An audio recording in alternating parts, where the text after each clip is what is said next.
Welcome to the first episode of our HTML crash course. If you've ever wondered how websites are built, you're about to find out. HTML stands for Hypertext Markup Language. It's the skeleton of every website you visit. It gives your page structure, like headings, paragraphs, images, links, all arranged neatly on the screen. Why markup? Because HTML uses tags to mark up text with meaning.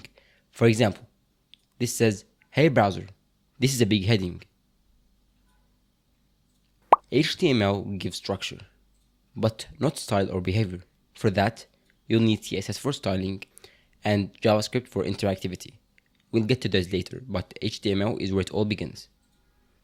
Here's a super simple HTML file. You can write this in any text editor, save it as .html, and open it in your browser.